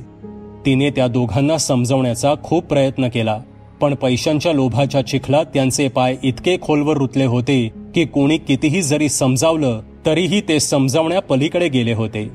आणि त्या दिवशी जेव्हा सरिताला समजलं की सचिनचा पुढचा बळी तू आहेस, तेव्हा मात्र तिच्या सहनशक्तीचा अंत झाला. चंदन सरसकट घडलेला प्रकार दीपेशला सांगत होता. म्हणजे नेमकं काय घडलं होतं त्या दिवशी? दीपेशने विचारलं. त्या दिवशी तुमच्या इमारतीत सत्यनारायणाची पूजा होती. माझ्या माहितीप्रमाणे तुला एका अर्जंट कामानिमित्त ऑफिसला जावं लागलं होतं, नाहीतर तू सुद्धा पूजेला उपस्थित राहणार होतास, बरोबर ना? चंदनने विचारलं. हो, बरोबर. आणि दीप्तीची तब्येत सुद्धा बरी नसल्यानं ती सुद्धा खाली उतरली नव्हती, दीपेश उत्तरला. ओके. त्या दिवशी इमारतीतील बहुतांशी लोक इमारतीखाली सत्यनारायणाच्या पूजेच्या तयारीत मग्न होते. सचिन आणि त्याचे आई वडील तिघेच घरात होते. सरिता वहिनी आल्यानंतर ते तयार होऊन खाली येणार होते. सचिनला त्याच्या वडिलांचे मित्र आणि पेशाने वकील असलेल्या पानसरे काकांचा फोन आला. त्यांनी सचिनला त्याच्या अंधेरी येथील फ्लॅटसाठी ग्राहक शोधण्यास सांगितलं. पण त्यांच्या त्या खोलीचा एक खूप मोठा प्रॉब्लेम होता. काही वर्षांपूर्वी त्यांच्या त्या फ्लॅटमध्ये एका विधवा बाईने काही कारणास्तव गळफास घेऊन आत्महत्या केली होती. त्यामुळे त्या घरात पुढे जे कोणी भाडेकरू राहण्यास येत असत त्यांना ती सतावत असे. पुढे त्यांच्या त्या फ्लॅटला भाडेकरूही मिळणं कठीण होऊन बसलं. म्हणूनच मग वैतागूनच त्यांनी ती रूम विकण्याचा निर्णय घेतला. त्यासाठी तो फ्लॅट कमी किमतीतही विकण्यास ते तयार झाले. तसेच संपूर्ण विक्री किमतीतील 30% रक्कम आणि 5% कमिशन सुद्धा ते सचिनला देण्यास तयार झाले. चंदन सरसकट सांगत होता. दीपेश चकित होऊन ते सर्व ऐकत होता. कारण चंदन जे काही सांगत होता ते सर्व त्याला पडलेल्या स्वप्नाशी अगदी तंतोतंत जुळत होतं. त्यावेळी तू सुद्धा रूमच्या शोधात होतास हे त्याच्या लक्षात आलं होतं. त्यामुळे त्याने तो फ्लॅट तुझ्या माथी मारण्याचा कट रचला. याबद्दल त्याने लगेचच त्याच्या आईवडिलांनाही सांगितलं. त्याच्या वडिलांनी सुरुवातीला काहीसा विरोध दर्शवलाच, पण शकुंतलाबाईंसमोर त्यांचं काहीच चाललं नाही. त्या तिघांचंही ते संभाषण सरिताने दाराबाहेरून ऐकलं होतं आणि तिला ते अजिबात पटलं नव्हतं. तिने त्यावरून त्यांना कडाडून विरोध केला. पण सचिन आणि शकुंतलाबाईंसाठी पैसे कमावण्याची ही सुवर्ण संधी होती आणि इतक्या सहजासहजी ते ती हातातून निसटू देणार नव्हते. पाहता पाहता त्यांच्यातील वादविवाद अगदी विकोपाला गेला आणि त्याचं रूपांतर कडाक्याच्या भांडणात झालं. सत्यनारायणाच्या पूजेसाठी लावलेल्या लाऊडस्पीकरच्या आवाजानं त्यांच्या भांडणाचा आवाज कोणालाच आला नाही. त्या तिघांनीही तिला खेचत किचनमध्ये नेलं. खूप समजावूनही ती ऐकली नाही आणि मग शेवटी त्या तिघांनी मिळून तिला जिवंत जाळून टाकलं. ती किंचाळत होती, विव्हळत होती, पण लाऊडस्पीकरच्या त्या आवाजानं तिचा आवाज कोणापर्यंत पोचलाच नाही. संपूर्णपणे भाजल्याने काही क्षणातच तिचा होरपळून मृत्यू झाला. संपूर्ण किचनमध्ये धूर पसरला होता. तो धूर आणि शरीर जळाल्यामुळे येणारा वास इतरत्र कुठेही पसरू नये म्हणून त्याने किचन तसेच हॉलमधील सर्व खिडक्या बंद करून घेतल्या. यानंतर खूप शिताफीने ते तिघेही इमारतीखाली सुरू असलेल्या सत्यनारायणाच्या पूजेच्या तयारीत सहभागी झाले. बराच वेळ उलटला तरीही सरिता वहिनी कुठेही दिसत नव्हत्या. म्हणून त्याबाबत सर्वजण सचिनला विचारू लागले. तसे ती तयारी करत आहे असे सांगून सचिनने वेळ मारून दिली. पूजेसाठी लागणारं काही साहित्य सचिनच्या घरी ठेवलं होतं. त्यामुळे ते आणण्यासाठी म्हणून त्याने तुमच्या बिल्डिंगचे सेक्रेटरी म्हणजेच दामू काकांना सोबत नेलं. घराजवळ पोचताच सचिनने सरिता बहिणींना हाक मारण्यास सुरुवात केली.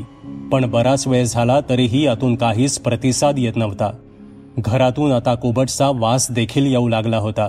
त्यामुळे त्यांनी वेळ न दवडता खाली असलेल्या लोकांना बोलवून घेतलं. सचिन आणि त्यातील 2-3 जणांनी मिळून केलेल्या अथक प्रयत्नानंतर बाहेरील दरवाजाचं लॅच लॉक तोडण्यात त्यांना यश मिळालं. पण सरिता वहिनी त्यांना हॉलमध्ये कुठेच नजरेस पडल्या नाहीत. संपूर्ण हॉलमध्ये फिकट पांढऱ्या धुराचं साम्राज्य पसरलं होतं आणि तो धूर किचनमधून येत होता. त्या सर्वांना कळून चुकलं होतं की आत काहीतरी विपरीत घडलं आहे. किचनच्या दरवाजालाही लॅच लॉक असल्यानं ते तोडण्यासाठी सुद्धा त्यांना बरीच मेहनत करावी लागली. बऱ्याच वेळानंतर ते लॉक तोडण्यात आलं. त्यांना यश आलं आणि समोरील दृश्य पाहून सर्वांच्या काळजाचा ठोका चुकला. संपूर्ण किचनमध्ये धूर पसरला होता आणि अगदी कुबटचा वास देखील पसरला होता. सरिता वहिनींचा मृतदेह जमिनीवर निपचित पडला होता. ते भयानक दृश्य पाहून सचिन जागेवरच बसला. खरं तर त्यानं ते नाटकच केलं होतं म्हणा. सर्वांनी मिळून तात्काळ सरिता वहिनींना हॉस्पिटलमध्ये दाखल केलं, पण डॉक्टरांनी तिला मृत घोषित केलं. पोलीस केस झाली, पण या सर्वात सचिनला मोलाची साथ दिली ती त्याच्या वडिलांचे मित्र तसेच पेशाने वकील असलेल्या पानसरे काकांनी. त्यांनी खूप शिताफीने त्यांना त्या प्रकरणातून बाहेर काढलं, पण त्यासाठी सचिनला थोडे पैसे दाबावे लागले. सचिनला आणि त्याच्या आईला त्यांनी केलेल्या दुष्कृत्यांचा जराही पश्चाताप झाला नव्हता. त्याचे बाबा मात्र माझ्याजवळ येऊन धुमसून धुमसून रडत असत. मी त्याच्याशी मैत्री केली आणि त्याच्या नादाला लागून अनेक गरजू लोकांना फसवत गेलो.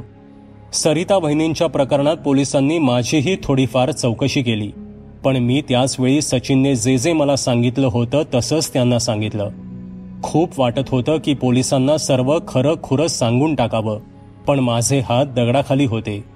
माझ्यामुळे सरिता बहिणींना न्याय मिळू शकला नाही याचं मला खूप वाईट वाटतंय. इतकं बोलून चंदन रडू लागला.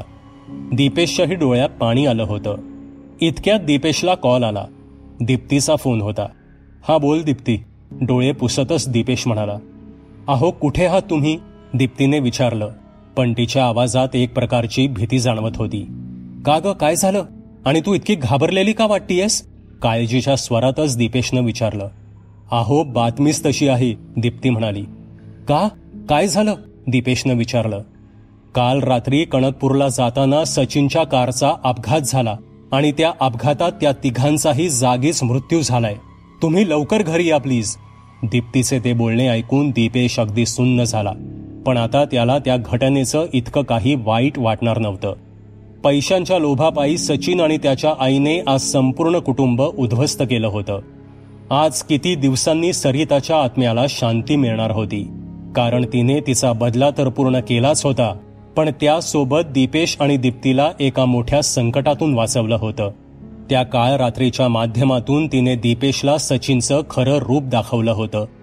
मैत्रीच्या त्या नात्यामागे लपलेला सचिनचा तो क्रूर चेहरा, मैत्रीच्या त्या गोंडस नात्याला आज सचिनने कलंक लावला होता. पैशांच्या हव्यासापोटी त्याने कोणत्याच नात्याची कदर केली नव्हती आणि एका निष्पाप हसत्या खेळत्या सरिताचा खून केला होता. आज पैशांच्या हव्यासापोटी माणसात दुरावा निर्माण झाला आहे. माणसातील माणुसकी कमी होत चालली आहे. अशी कित्येक नाती आज पैशांमुळे संपुष्टात आली आहेत. त्यामुळेच पैसा जितका चांगला तितकाच तो वाईटही. दीपेशने पुढे त्याच्या काकांच्या ओळखीने मुंबईत स्वतःचा नवीन फ्लॅट घेतला आणि त्याच्या सुखी संसाराला पुन्हा एकदा नव्याने सुरुवात केली. मित्रांनो, ही कथा तुम्हाला कशी वाटली ते कॉमेंटमध्ये नक्की सांगा. पुन्हा भेटूयात अशाच एका भयकथेसोबत. धन्यवाद. सबस्क्राईब करा एटी स्टोरी टेलर चॅनलला आणि बेल आयकन दाबून ऑलवर क्लिक करा आमचे व्हिडिओज सगळ्यात आधी बघण्यासाठी.